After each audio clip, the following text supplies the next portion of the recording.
एक CCTV camera, एक बच्ची और वर्दी में खड़ा एक शख्स। ये फुटेज दिखने में मामूली लगती है, लेकिन इसके पीछे जो सच था उसने पूरे उत्तर प्रदेश को हिलाकर रख दिया। सवाल यह है कि यह वर्दी में इंसान कौन था और उस रात उस बच्ची के साथ हुआ क्या। जानने के लिए हमें थोड़ा पीछे चलना होगा। Welcome to trial table. चलिए इस केस का ट्रायल शुरू करते हैं। आजमगढ़ से एक परिवार 4 साल पहले गोरखपुर आया था। किराए के घर में पूरा परिवार रहता था। पिता रिंकू शर्मा ई रिक्शा चलाते थे। सुबह से शाम तक वो मेहनत करके अपने घर को चलाते थे। उनकी वाइफ प्रेग्नेंट थी। 9वां महीना चल रहा था। घर में 2 बेटियां थी, एक 13 साल की और एक 10 साल की। यह परिवार एक आम परिवार था, जैसे लाखों परिवार होते हैं। 27 जुलाई 2026 को अचानक बड़ी बेटी के सीने में दर्द उठा। पिता उसे लेकर डिस्ट्रिक्ट हॉस्पिटल पहुंचे। मां साथ नहीं जा सकी प्रेगनेंसी की वजह से। पिता भी बेटी को हॉस्पिटल में भर्ती कराने के बाद नहीं रुक सके, क्योंकि घर में वो अकेले थे जो कमाने वाले थे और घर चलाने के लिए उनको कमाने के लिए जाना था। घर में कोई और नहीं था जो कि बड़ी बेटी के साथ हॉस्पिटल में रुक सके। इसीलिए अगले दिन 28 जुलाई की रात 10 साल की छोटी बेटी अकेले अपनी बीमार बहन के लिए खाना देने हॉस्पिटल गई। उस वक्त किसी को अंदाजा नहीं था कि ये उसकी आखिरी रात होने वाली है।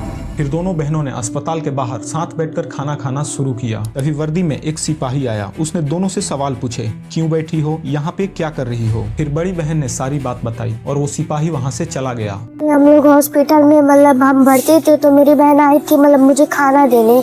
तो हम लोग बाहर बैठ के खाना खा रहे थे। तो पुलिस की वर्दी में एक आदमी आया कि वो हमने से पूछा कि तुम्हारा कहाँ रहती है। तो हम लोग बोले जगन्नाथपुर दुर्गा मंदिर के पास रहते हैं।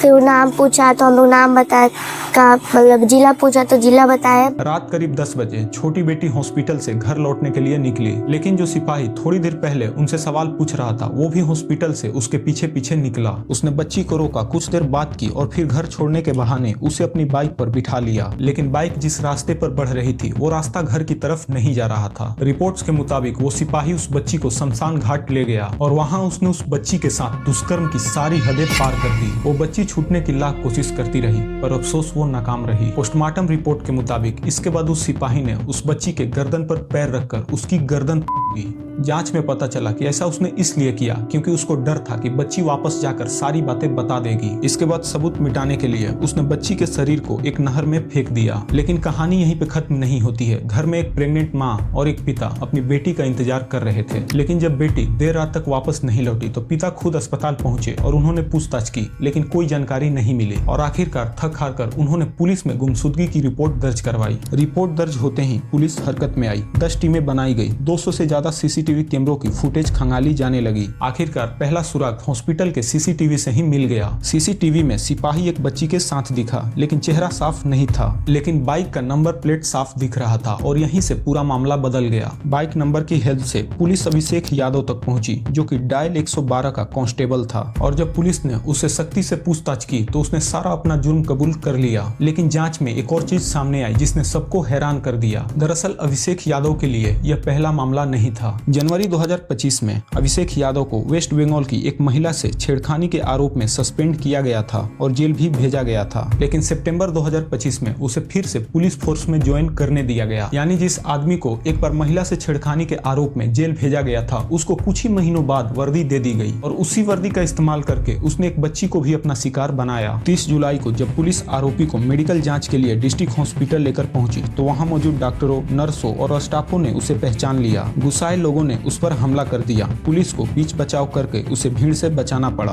पूछताछ के आधार पर पुलिस ने उस बच्ची का शव भी बरामद कर लिया। हत्या के करीब 36 घंटे बाद फिर पिता ने खुद अपनी बेटी का अंतिम संस्कार किया। एसएसपी गोरखपुर ने प्रेस कॉन्फ्रेंस में बताया कि आरोपी को हमेशा के लिए पुलिस नौकरी से निकाल दिया गया है। उस पर पोस्को एक्ट और बीएनएस की धारा 103 हत्या के तहत केस दर्ज किया गया है। पुलिस के मुताबिक उस पर एनएसए एक्ट भी लगाया जाएगा और इस केस को फास्ट ट्रैक कोर्ट में चलाया जाएगा। और परिवार की सिर्फ एक ही मांग है कि आरोपी को सिर्फ फांसी की सजा ही मिलनी चाहिए, उससे कुछ कम नहीं। अभिषेक यादव खुद एक पिता है और उसकी 7 साल की बेटी है। और ये जानकर सवाल और भी गहरा हो जाता है कि वर्दी जो भरोसे की निशानी होनी चाहिए थी, उसी वर्दी का इस्तेमाल एक बच्ची के साथ दुष्कर्म और मारने के लिए किया गया। यह मामला सिर्फ एक अपराध की कहानी नहीं है। यह इस बात की भी याद दिलाता है कि एक बार गलती करने वाले को दोबारा वर्दी देने से पहले हमें 100 बार सोचना चाहिए, क्योंकि कभी कभी वो फैसला किसी और की जिंदगी ले लेता है। आप सोच के देखिए, ये सब होने के बाद उस घर में क्या हाल होगा, जहाँ एक बेटी बीमार है, एक माँ प्रेग्नेंट थे और पिता खुलकर रो भी नहीं सकता। वो लाचार है क्योंकि अगले दिन की रोटी कमाने के लिए उसके पास रोने तक का समय नहीं है।